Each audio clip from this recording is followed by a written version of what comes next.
Hello, everyone, and welcome to a new episode of our Nutri-News Expert Series. My name is Alvaro Guzman, and I am part of the editorial staff at Nutri-News International. And today I'm thrilled to introduce our guest, Dr. Tanika O'Connor Dennie. Dr. O'Connor is a renowned poultry nutritionist and a multidisciplinary animal science with over 15 years of experience, and her impressive career spans from roles as an educator, researcher, policy writer, and working for the government of Jamaica. She's also a commercial nutritionist, and in this interview, we aim to explore some of her vast experience and have her shed some light on how we can build climate resilient livestock systems and many other aspects that we have to take into account in settings or livestock production, especially in tropical regions. So Dr. O'Connor, on behalf of our team, it's a real pleasure to have you with us, and we would like to thank you for accepting the invitation to be a part of this series. All right, thank you very much for extending your kind invitation. I've been in the sector for a while, and it's always a humbling experience when others recognize that you have something new and novel to contribute to the sector. So I want to thank you for extending the invitation to me. Yeah, more than welcome. And before we start, would you mind giving us just a brief overview of your academic background and some of the things you did to get to where you are right now? If that seems okay with you. Yeah, no problem. So I went to what's considered in Jamaica traditional high school, which means that you do all of the basic sciences. But I felt as if something was missing. So I decided to go to the College of Agriculture, Science and Education, which is a decidedly different approach than what some viewers might experience. I know that there are some universities like it in the rest of the world, but this is very practical based. At the time when I did my associate's degree in agricultural education, we had no technology at all. Talk about waking up 4:30 in the morning, hand milking goats, turning over litter. First year, you were basically like a hired field hand. So you learned to do every single thing by hand, destoning pasture by hand, that type of thing, very physical manual labor. And then by the time you reach third year, you would transition into a more supervisory role. And the rationale behind that is if you don't know how to do the job yourself and what is required, the hours it takes to get a task accomplished, how can you effectively supervise someone else? And this really helped me when I went to Louisiana State University. I transferred my credits there, where I did my undergrad and master's degree in animal sciences. And I had to supplement my tuition by working for Dr. Lee Southern as a student worker and then as a graduate assistant. And it meant, riding bicycle 3 miles to get to work, taking care of the animals and making your own feed. And then this also translated really well by the time I went to University of Arkansas to do my PhD in poultry nutrition. I was a full-time PhD student and also a full-time employee for the university. So I was responsible for formulating and mixing feeds for other graduate students, looking after their birds. That meant very long hours. It also meant processing the birds. I had to learn how to do meat quality tests because we did a lot of studies in conjunction with other labs that dealt with meat quality. So it really afforded me a deeper understanding of what it is to work in the poultry and animal sector. By the time I reached to Jamaica, I was able to successfully reconcile the two different realities of agriculture. So you have the technologically advanced agriculture that is in the United States, and then the not so technologically advanced, in some cases, agriculture here in Jamaica, because, I say in some cases because like the major broiler producers are well ahead of a lot of producers in the United States, the adoption of technology.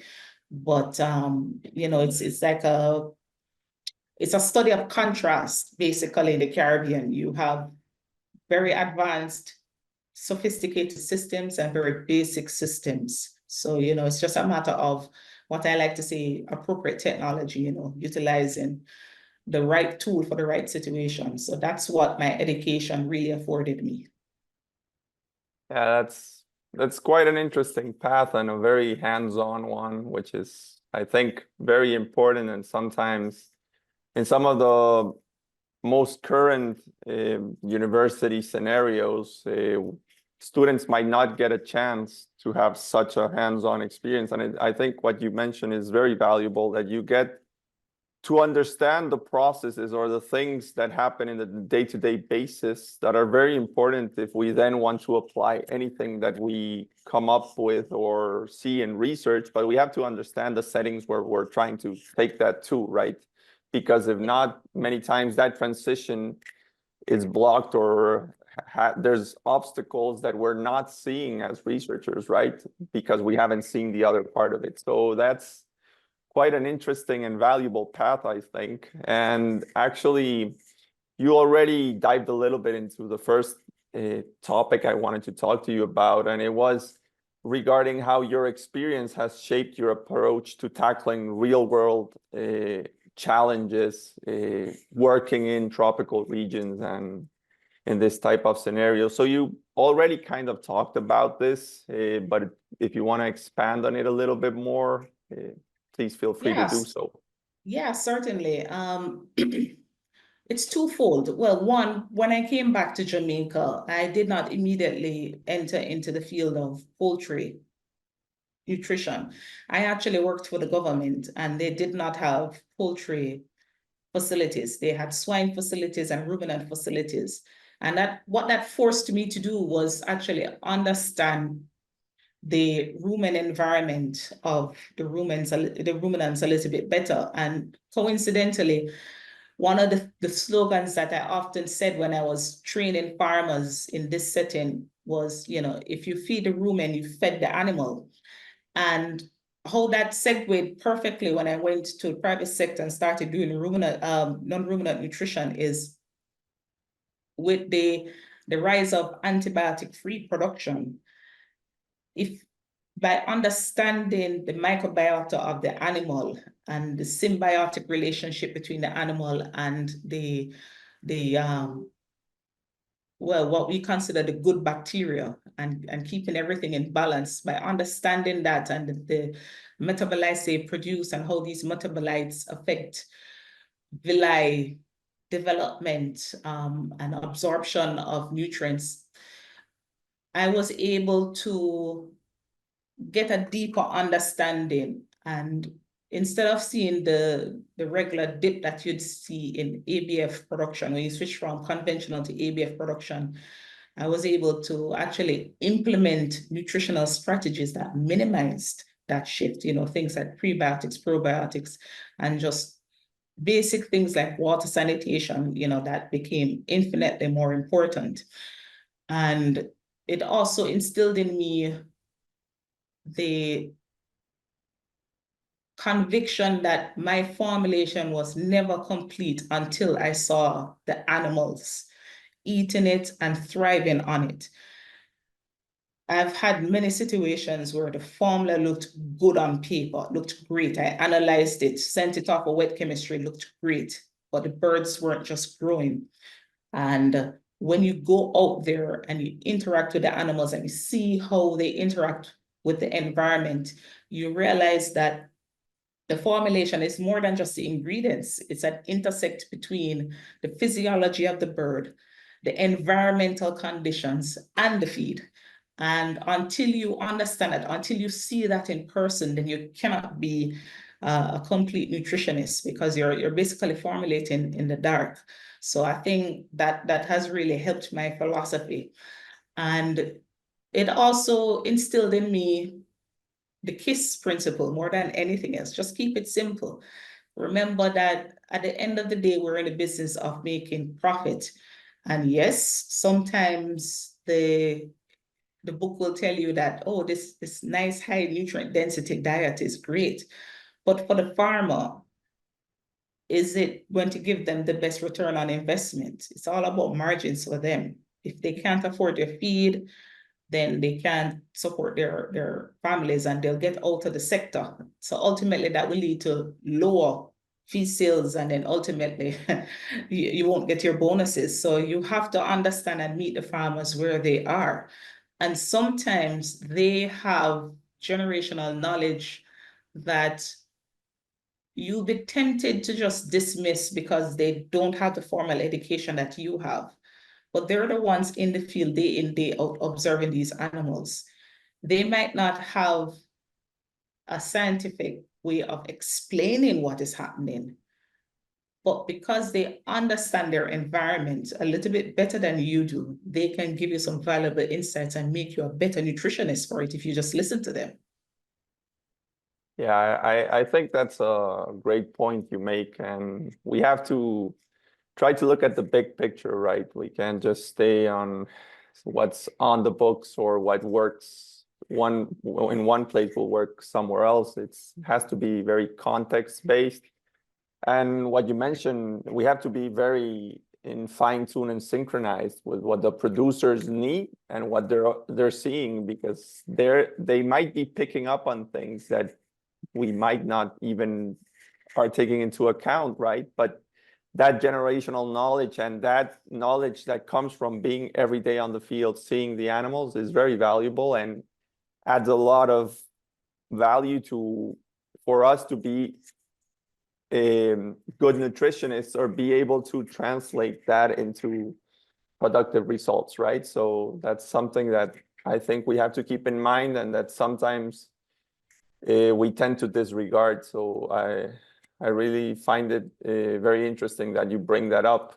And in terms of like talking about the environment where those animals are, what those animals are feeding on, and as well as the quality of water and the importance of water sanitation, I would like to touch a little bit more on that. What key steps should farmers, under conditions where there's been flooding or some type of climate change or a hurricane or something of that sort, what steps should farmers take in order to ensure water quality for their livestock in those types of scenarios or circumstances that are distorted from what we could call their normality, if you want?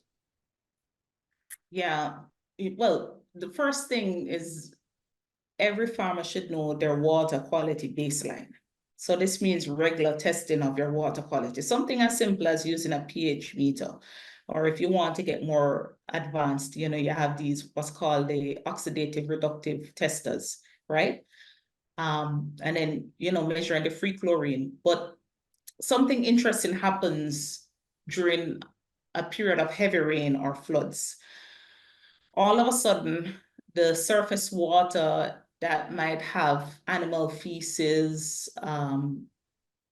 any lead from batteries, oil spills might actually enter into the waterway. And the velocity of which it's entering into the system means that the regular water sanitation practices that are on the farm or with the municipal corporation is not able to capture it. And that means that all of a sudden, what was good potable water is now contaminated. And then a few weeks after the flood, you see your animals go down because they have this bacterial infection or a viral infection. So one of the first things I always advocate that farmers should do, well, first of all, they should have what I call a physical barrier system. Just a simple, cost-effective filtration system. It can be as simple as one of those 55-gallon drums that has large stone, sand, and charcoal, where the water from the municipality system or the well goes through this filtration system before it goes into a medicator where you add your chlorine and your organic acid. And then after a storm, it's a matter of testing your pH once again, smelling the water, tasting the water. Some people might say, oh, I can't taste my animal's water. But, if it is not fit for you to drink, then it's not fit for the animals to drink, right? And if you're reluctant to sample that water, then that kind of tells you, the quality, what you think about the quality, and therefore you should take some steps to address it. And then sending off this water for laboratory analysis if you can afford it. But to err on the side of caution, I always say have some basic things like regular household bleach, chlorine powder, chlorine tablet on hand, trying to have citric acid on hand, because chlorine does not work properly in a very basic environment. Its ideal range is 5.5 to 6.5. So something simple like that will really help farmers dealing with contamination after flooding. Yeah, thank you for those insights. And yeah, as you state, like water quality is important regardless if we're dealing in a normal situation or in this case, and what we're trying to focus in this interview after a climatic disaster, if you want, like a hurricane, floods and whatnot. So it's something to keep in mind and very, very important, I think. And following up on this, and when it comes to feed contamination in the context of floods, what are some of the common issues that occur due to excess moisture? And with your experience in managing these types of situations and managing mycotoxins, what practical advice would you give farmers to help deal with mold and fungal contamination in their feed during these circumstances? And if you want, you can also broaden it and talk in other circumstances as well, right? Yeah, I remember one visit that I did to a pig farmer. He was complaining about scoring in piglets. And I was like, man, the feed is okay. So he showed me a little ad hoc research that he did. One pen, he fed the feed. It was fine.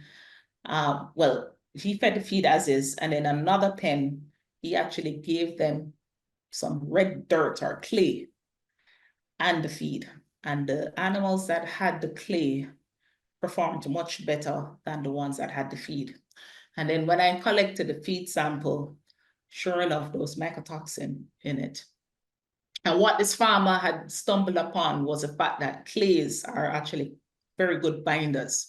So that's actually one practical advice I could give some farmers. If you have access to clay and if you can heat treat it to kill the pathogens and incorporate it into the feed, it's a excellent binder for some of the more common mycotoxins that are available or that are out there in the environment. But more sophisticated would be the clays that we use in our feeds, So if you contact your local nutritionist or your local feed mill, ask them to incorporate mycotoxin binders in the feed, especially as you move towards the rainy period. Another practical suggestion that I have is the use of a prebiotic. A lot of these prebiotics usually have mono-oligosaccharides, which the charges on them help to bind the mycotoxins. And then on top of that, something as simple as you hear that rains are coming, you know that there are some sections of your silo that might not be as airtight. Go ahead and seal it up with a little foam, or silicone. Raise the feed bags off the ground using cinder blocks. So you put it on a pallet, cinder blocks, kind of raise it off the ground so that the groundwater doesn't really reach there. Use the same 55-gallon barrels. Some of them have lids. If you can pour some of the feed, close it up, create an airtight, moisture-tight environment. Those are all practical tips that you can take. But one of the problems that you find, especially like Jamaica, what happened to us after Hurricane Beryl is a lot of the farmers did not have access to public transportation because the roadways were blocked. Some of the feed got wet. I assume that you had some mycotoxin contamination happening. They couldn't throw away the feed. So something as simple as saving the best feed for the young animals and the pregnant animals, and then perhaps trying to dilute the existing feed that you have are some practical tips that I'd recommend. But more than anything else, develop a relationship with your local feed mill and provide feedback and stay on top of formula changes that might occur due to seasonalities, right? Yep. So, Yeah, those are very key concepts to keep in mind, and we all always seem to be talking about mycotoxins and the huge culprit they are for livestock in general.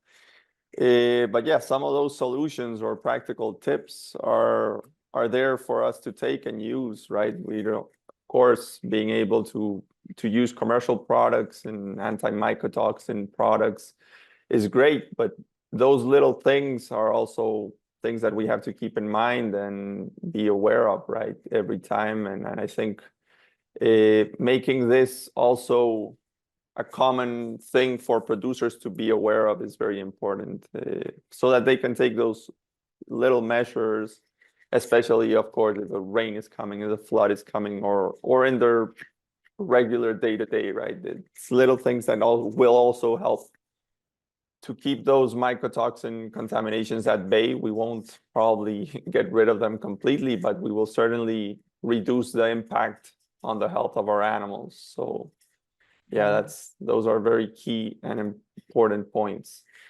In some of your recent work, you highlight the importance of ventilation in livestock systems, particularly in the setting where you are in tropical areas. And how are some ways that farmers can optimize ventilation for moisture control and be able to incorporate some climate resilience into their housing designs, understanding the circumstances or the context in which you're in, right? And the fact that you're dealing with different types of production systems, as well as the scale. Some might be like very technology, like have high technology implementation, where some don't. So what are some practical tips you can offer in terms of being able to have good ventilation within their systems? yeah, so regardless of the level of technological advance, one common misconception I've seen with farmers is that ventilation is only for temperature control. But you're right, it's equally important for moisture control, particularly during the rainy season or those times where the nights are a little bit cooler. There's more than a 20-degree difference between the hottest time of the day and the coolest time of the night. And one of the reasons why they say, boy, we relax our ventilation at that time is because of energy. Energy prices are so high in the Caribbean, especially the Caribbean islands that don't produce their own oil or don't have oil. So what I would recommend is something as simple as using something called a celestial roof.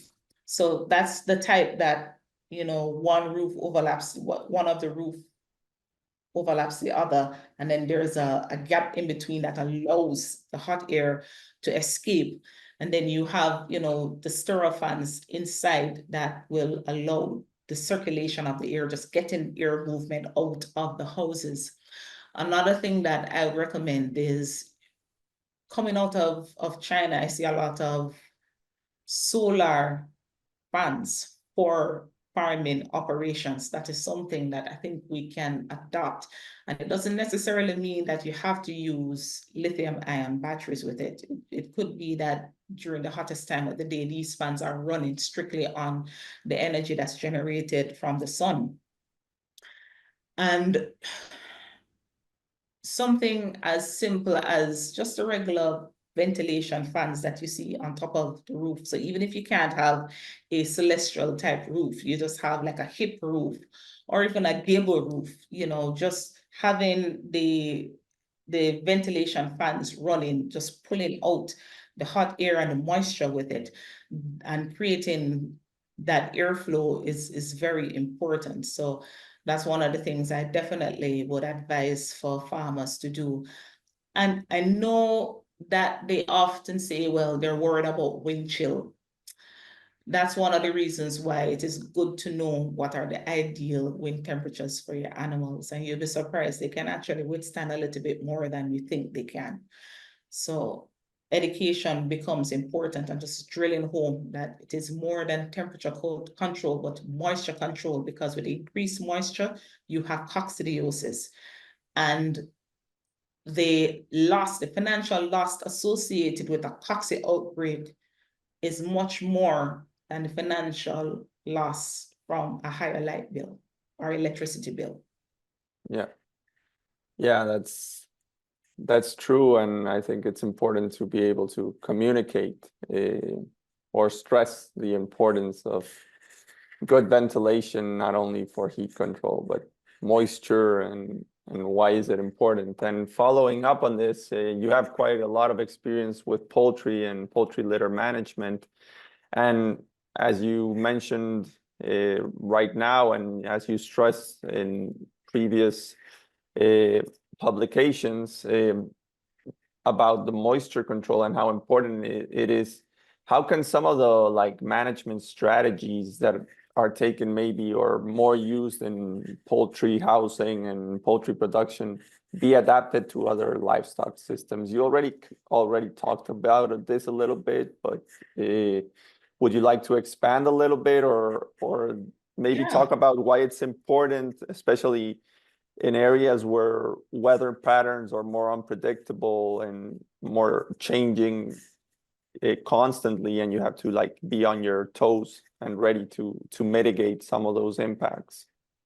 Yeah, one of the reasons why I stress the moisture for the litter is some Caribbean islands, and I'm sure that some of the Latin American islands, Latin American countries that have sugarcane production still would use bagasse or cane trash as a substrate for poultry litter. The problem with using bagasse is, one, it's not very absorbent, and two, it still has some sugar in it. And moisture and sugar is a perfect environment for fungal growth. So that's the reason why you need to keep that litter about 25% moisture. One of the things that poultry farmers have been using for years is lime, activated lime, and this increases the pH. But this same lime can actually be used in swine houses, dairy houses. You can use it to coat the walls. It creates a microbial barrier. Well, not a microbial barrier, but an antimicrobial barrier around the house. So this is something practical that you can borrow from the poultry industry into the swine and dairy industry. In fact, it's something that precedes even the poultry industry. We used to use lime to coat tree barks because of bacterial and fungal growth. Another practical tip is, the use of limestone around the houses itself. So you want to prevent hoof rot by minimizing moisture in the soil or the muddy areas around the pens. So one, you're going to divert water away so that in areas of high rainfall or areas prone to flooding, you have water channels that move water away from the houses, but also you build up the soil around it with limestone. So you create a nice hard area that takes away some of that moisture. The animals can walk on it, so it reduces hoof rot. So those are two of the things that I'd recommend. I know you still have some farmers that practice using litter for piglets, particularly during wet times. If you can keep that litter nice and dry, it helps the piglets regulate their body temperature and reduces the stress, so you don't have that big fluctuation in temperature that will impact their gastrointestinal health in the long run. So those are the things that, you know, I'd recommend for the farmers, that the two disciplines can help each other. Yeah, that's very interesting, and I think it's some nice tips that can translate from one production system to the other, right? And we can make them useful. And following up on this, and with climate change driving more frequent weather events, as we are all aware of, what other kinds of like generalized strategies or innovations do you think farmers can adopt to enhance the long-term resilience of their systems or their farms?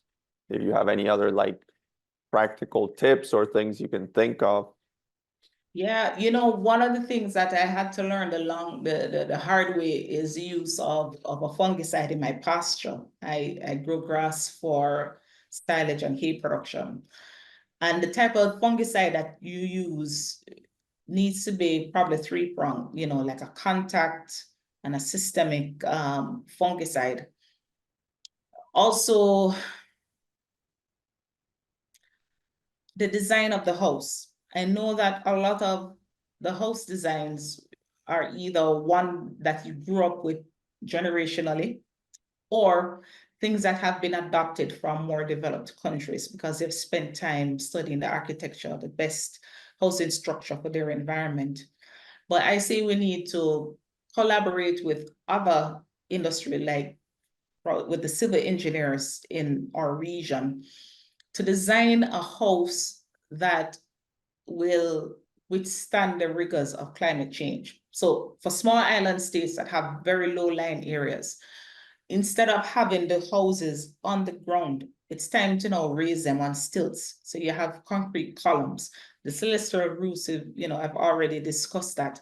Using the slotted floors is also something that we need to look at to make it future-proof and climate change-proof. The use of more biodigester systems. Biodigesters have existed for a long time, but traditionally, it's mostly the swine and dairy sectors that have utilized it. But I've seen now where you have companies out of India that have started utilizing poultry waste in biodigesters, and it's just a simple matter of activating the system using cattle manure, right? So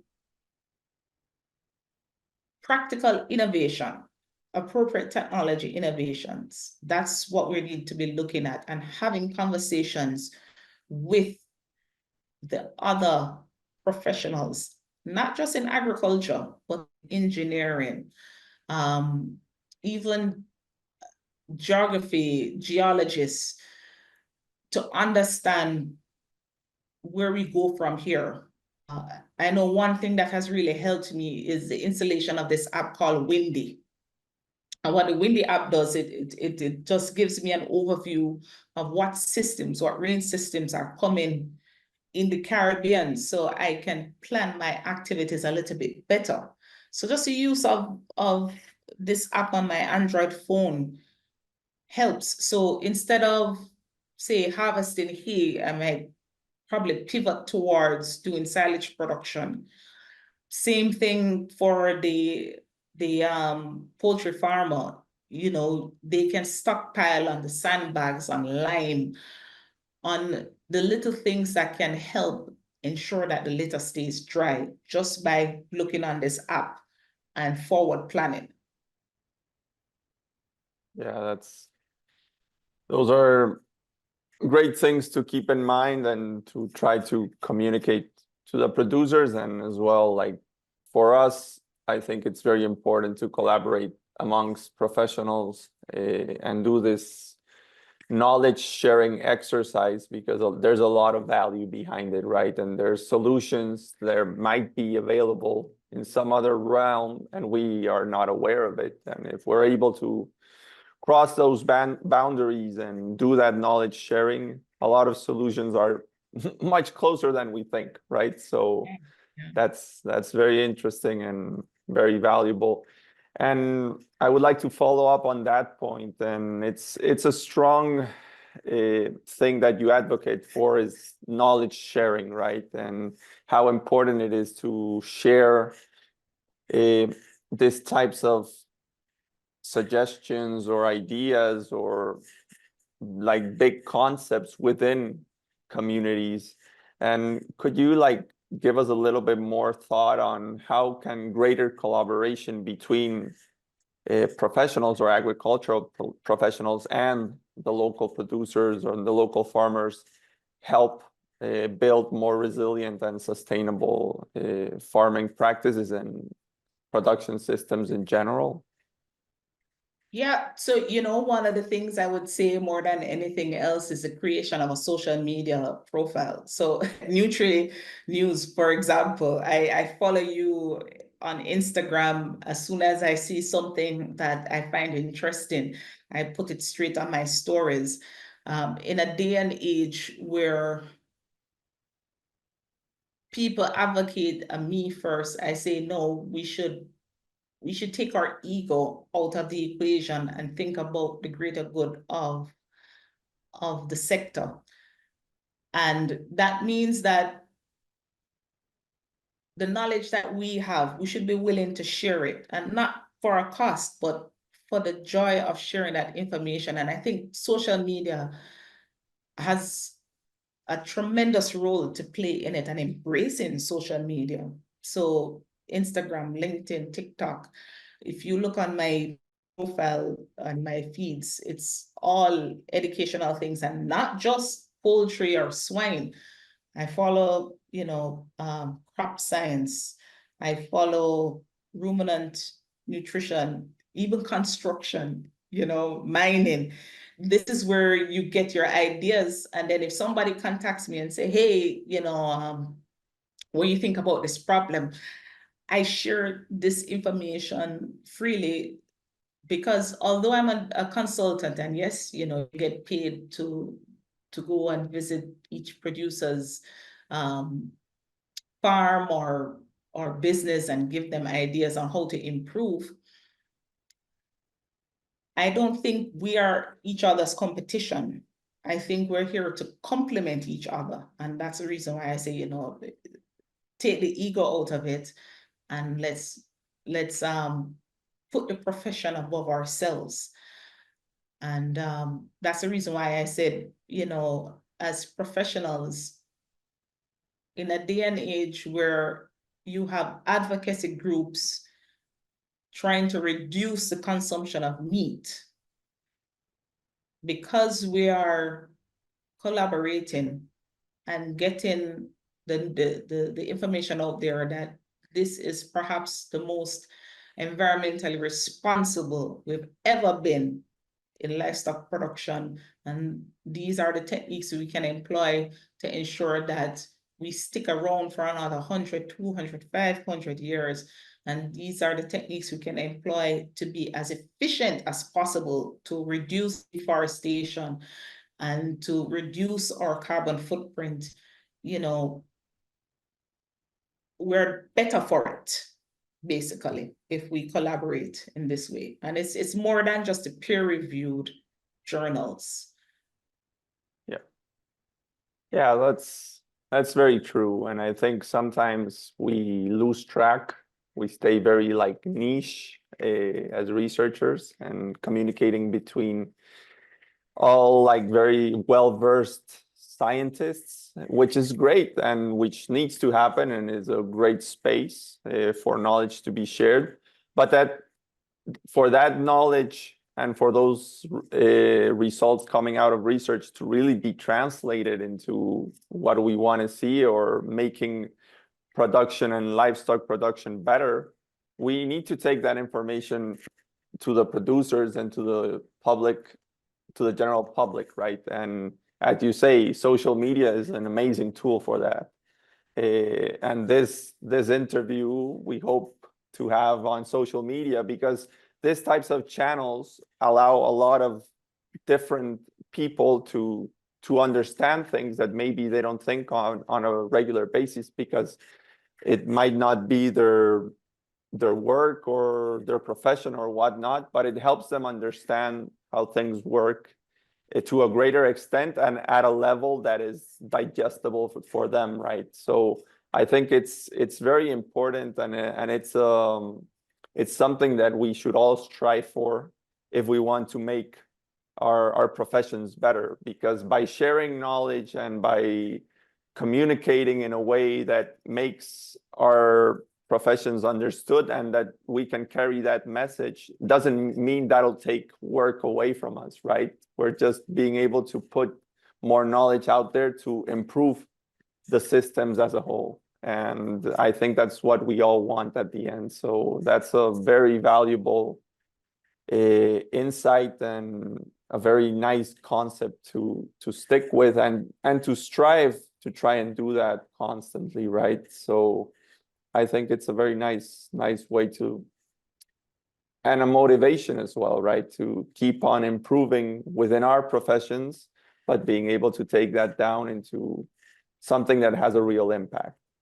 That doesn't mean we can, of course, we'll keep on working on the science side of things and looking for new solutions and whatnot, and discussing them amongst those types of networks. But if we can translate that into something that becomes more widespread and more to the general public, I think we're achieving a greater impact. And just to finalize on that line of thought, I would like to get your final thoughts, and if you want to touch on any other topic that we might have left out, considering the increased challenges, not only by climate, but in general for livestock, how do you see education and hands-on experience preparing the next generation of farmers to navigate these complexities and to keep the livestock sector being appealing to young producers that sometimes tend to shy away from it because of all the complications or even the social stigma that might be behind it, as you mentioned, regarding meat consumption, and maybe a little bit of that, if we can call it ignorance, how can we work around that? I think two things: mentorship, and not just mentorship within your family, but mentorship into the wider community, and also being willing to take somebody under your wings in a more apprenticeship type of situation. You know, the old adage, teaching somebody to fish, still holds true. You know, once you teach them to fish, they'll always be able to feed themselves. And I think that once you show them that agriculture is perhaps the most diverse of all professions, and studies have now revealed that people who work with their hands and getting the vitamin D from the sun, they're the happiest on the whole, you know, in the whole world. Once you can convey that to them and show them that if it is that they want to incorporate a lot of technology, you can do that in agriculture. If it is that you want to step back and have more of a homesteading experience, you can have that in agriculture. If you want to incorporate science, you can have that in agriculture. But the only way to show them that you can have that in agriculture is by mentoring, by mirroring what behaviors you want to see happening, by actually taking on people with no experience. You know, sometimes when I'm looking for someone to help me on my farm, it's not necessarily somebody that studied agriculture, but it's just somebody who might come from an inner city neighborhood, want to escape the crime and violence of their neighborhood, and they're willing to learn. And as long as you're willing to learn, I think that's the most important thing. So if you can just show them the joy that you have, that you derive from your profession, that's probably the greatest selling point that you can have, to ensure that this is where your food comes from. You have an important role in ensuring the development of the entire world, because Without good nutrition, you can't have kids that are willing to learn in school, because a hungry child cannot learn. So once you show them the importance of your profession, this noble profession, then I think that is something that's extremely important. And then one tip that I would give to up and coming nutritionists is at least twice per week, you need to go on a farm and observe the animals. A formulation is not complete until you've observed the animals. As I said, it can look great on paper, but the animals will say otherwise. And finally, don't forget the other things, the other concepts and principles you've learned in other subjects. So for example, geography. By remembering my geography, I remember that Jamaica is 70% limestone. And then linking that to the chemistry, calcium is one of the greatest binders of other minerals. It inhibits the absorption of other minerals in the gastrointestinal tract. So, you know, sometimes when you see some issues out there with the animals, it's something as simple as excessive calcium. You know, the zebra. Don't look for the unicorn, look for the zebra in the problem, right? That's totally. Oh yeah, that's a very nice way to end this talk. It's been very interesting, I think, and very nice insights. Hopefully we can have you back on the show soon, sharing some new thoughts and exploring new topics. So on behalf of our team, and I would say of our audience, I would really like to thank you for your time. It's been quite the pleasure, and hope to have you soon with us. Yeah, thank you very much for a very engaging discussion. I really appreciate it. It's not every day that I get to talk about what I love. Thank you very much, Dr. O'Connor, and I would like to thank all of our public, and it'll be until next time. Thank you. Right.